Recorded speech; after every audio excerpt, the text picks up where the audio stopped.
আজকের এই বিশ্লেষণক আয়োজনে স্বাগতম, যেখানে ডেটাবেস ম্যানেজমেন্ট সিস্টেম বা ডিবিএমএস এর একদম বেসিক থেকে শুরু করে গভীরে যাওয়ার একটি গোছানো যাত্রা করা হবে। বিগত বছরগুলোর অ্যানালিটিক্যাল প্রশ্নের উপর ভিত্তি করেই আমাদের আজকের এই পুরো ব্লুপ্রিন্ট সাজানো। আধুনিক ডিজিটাল দুনিয়ার মেরুদণ্ড আসলে কিভাবে কাজ করে, চলুন সেটাই আজ ধাপে ধাপে উন্মোচন করা যাক। এই আয়োজনে আমরা মূল টপিকগুলো ক্রমানুসারে দেখব।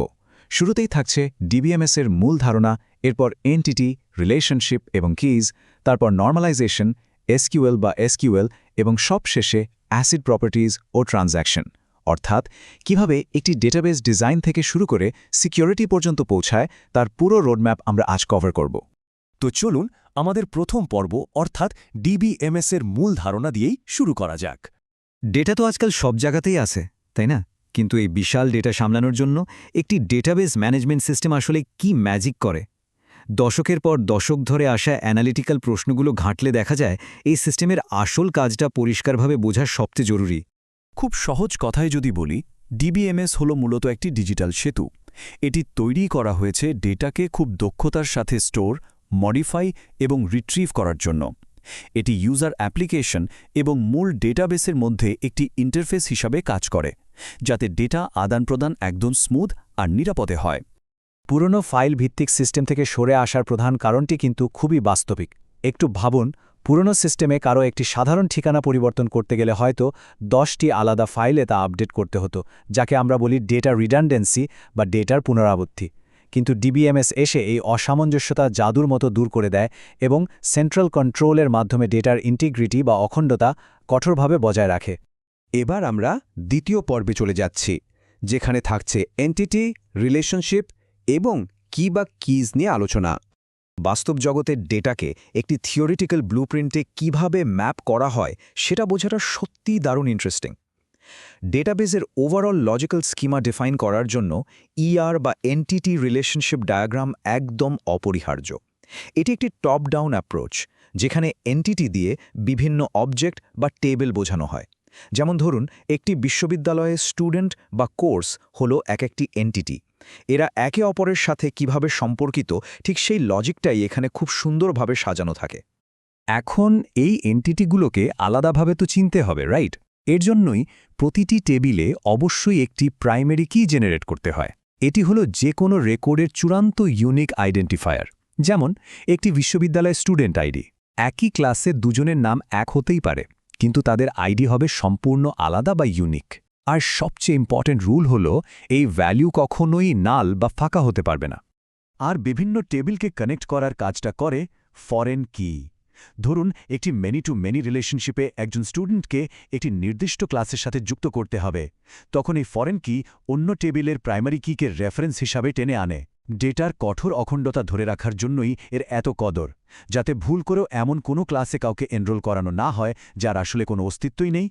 পরীক্ষায় প্রায়ই সুপার কি এবং ক্যান্ডিডেট কিয়ের মধ্যে পার্থক্য নিয়ে প্রশ্ন আসে। এখানে ক্রুশিয়াল পয়েন্টটি বুঝতে একটি সহজ উপমা দেওয়া যেতে পারে। সুপার কি হল কাউকে তার নাম, ফোন নম্বর এবং বাসার ঠিকানা সব মিলিয়ে শনাক্ত করার মতো, আর ক্যান্ডিডেট কি হল শুধুমাত্র ফোন নম্বর দিয়ে তাকে চেনার মতো। অর্থাৎ ক্যান্ডিডেট কি হচ্ছে সুপার কিয়ের সবচেয়ে ক্ষুদ্রতম বা মিনিমাল পসিবল সেট, যা দিয়েই ইউনিকলি কাউকে আইডেন্টিফাই করা যায়। একদম সিম্পল। কি বা আইডেন্টিফায়ারগুলো তো তৈরি হয়ে গেল। এবার আমাদের তৃতীয় পর্ব, নর্মালাইজেশন, অর্থাৎ ডেটা নিখুঁতভাবে গুছিয়ে রাখা। ডেটাবেস ডিজাইন এবং অ্যানালিটিক্সে নর্মালাইজেশনের ওপর এত বেশি জোর দেয়া হয় কেন? ডেটাবেসে অ্যানমালি বা ত্রুটি, যেমন ধরুন কোনো রেকর্ড ডিলিট করতে গিয়ে ভুলবশত অন্য কোনো দরকারি তথ্য মুছে ফেলা, এসব কমাতে নর্মালাইজেশন আসলে কী ভূমিকা রাখে? এটি মূলত একটি খুব কঠোর এবং systematic cleaning process. First normal form বা 1NF এর রিপিটিং ডেটা বা একই তথ্যের বারবার আসা বাদ দেওয়া হয়। এরপর 2NF এবং 3NF এর মাধ্যমে নিশ্চিত করা হয় যেন প্রতিটি ডেটা শুধুমাত্র তার প্রাইমারি কিয়ের ওপরই সম্পূর্ণ নির্ভরশীল থাকে। ধাপে ধাপে সম্পন্ন হয় এই প্রসেস ডেটার রিডান্ডেন্সি একেবারে দূর করে দেয় এবং সিস্টেমে যে কোনো ধরনের অস্বাভাবিকতা ঘটতে শক্ত হাতে বাধা দেয়। ডেটা তো নর্মালাইজড এবং স্ট্রাকচার্ড হয়ে গেল। এবার আমাদের চতুর্থ পর্ব, এসকিউএল বা এসকিউএল ভাষায় কথা বলা, যেখানে কমান্ড এবং জয়েন্টস নিয়ে আলোচনা হবে। ডেটাবেসের ভাষায় ডিডিএল এবং ডিএমএল এর পার্থক্যটা একেবারে জলের মতো পরিষ্কার থাকা চাই। একটি চমৎকার উপমা হতে পারে বাড়ি তৈরি করা। ডিডিএল বা ডেটা ডেফিনেশন ল্যাঙ্গুয়েজ হল একটি বাড়ির দেয়াল বা রুমগুলো তৈরি করা কিংবা ভেঙে ফেলা, যেমন ক্রিয়েট বা ড্রপ কমান্ড। অন্যদিকে ডিএমএল বা ডেটা ম্যানিপুলেশন ল্যাঙ্গুয়েজ হল সেই রুমগুলোর ভেতরে ফার্নিচার ঢোকানো বা সরানো, অর্থাৎ টেবিলগুলোর ভেতরের আসল রেকর্ডগুলোকে ইনসার্ট, আপডেট বা ডিলিট করা। ডেটা এক্সট্র্যাক্ট করার সময় এসকিউএল বেশ শক্তিশালী কিছু টুল আমাদের হাতে তুলে দেয়। যেমন বিশাল ডেটাসেটকে সামারাইজ করার জন্য অ্যাগ্রিগেট ফাংশন দারুণ কাজ করে। আর এখানে একটি বিষয় বিশেষভাবে মাথায় রাখতে হবে, অর্ডার বাই ক্লজ। এটি সবসময় একটি সিলেক্ট স্টেটমেন্টের একেবারে শেষে বসাতে হবে, কারণ সব ডেটা সংগ্রহ করার পরই কেবল তাকে সর্ট করা লজিক্যালি সম্ভব হয়। একাধিক টেবিল থেকে তথ্য মিলানোর জন্য জয়েন অপারেশন কিন্তু অপরিহার্য। এখানে ইনার জয়েন এবং আউটার জয়েনের পার্থক্যটা বেশ গুরুত্বপূর্ণ। ইনার জয়েন অত্যন্ত সিলেক্টিভ। এটি শুধুমাত্র সেই ডেটা বা টাপলগুলোই রাখে যেগুলো উভয় টেবিলে পুরোপুরি ম্যাচ করে। অন্যদিকে আউটার জয়েন আরও অনেক বেশি ইনক্লুসিভ। এটি ম্যাচ না করা ডেটাগুলোকেও ফলাফলে যুক্ত করে নেয়, যাতে কোনো আংশিক তথ্য হারিয়ে না যায়। আমরা চলে এসেছি আমাদের ব্লুপ্রিন্টের একেবারে শেষ অংশে, পর্ব 5, অ্যাসিড বা অ্যাসিড প্রপার্টিজ এবং ট্রানজ্যাকশন। একটি ট্রানজ্যাকশন হল কাজের একটি সিঙ্গল লজিক্যাল ইউনিট বা অবিচ্ছেদ্য অংশ। একে একটি ব্যাংকিং লেনদেনের মতো চিন্তা করা যেতে পারে, যেমন এক অ্যাকাউন্ট থেকে অন্য অ্যাকাউন্টে টাকা পাঠানো। এই পুরো প্রক্রিয়াটির আংশিক কোনো রূপ নেই। এর সম্পূর্ণ সাফল্য বা সম্পূর্ণ ব্যর্থতা নিশ্চিত করাটাই ডেটাবেস ম্যানেজমেন্টের জন্য সবচেয়ে বড় চ্যালেঞ্জ। আর ডেটাবেসের এই নির্ভরযোগ্যতা মূলত রুল করে অ্যাসিড প্রপার্টিজ। এর অ্যাটমিসিটি অংশের মানে হল কাজ সম্পূর্ণভাবে শেষ হবে অথবা একেবারেই হবে না, মাঝপথে ঝুলে থাকার কোনোই সুযোগ নেই এখানে।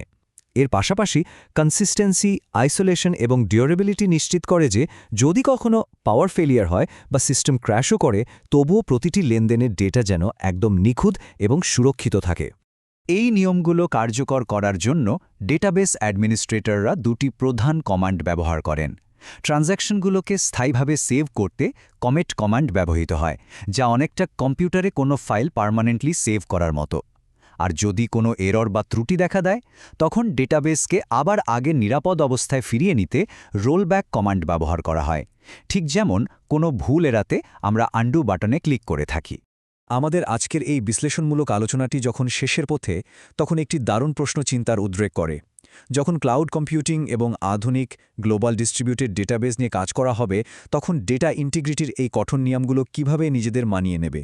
বিশাল আর্কিটেকচারের ডেটাবেস স্কেল করার সাথে সাথে এই বিবর্তনের বিষয়টি নিয়ে সত্যি গভীরভাবে ভাবার অবকাশ রয়েছে। আজ তাহলে এখানে শেষ করছি।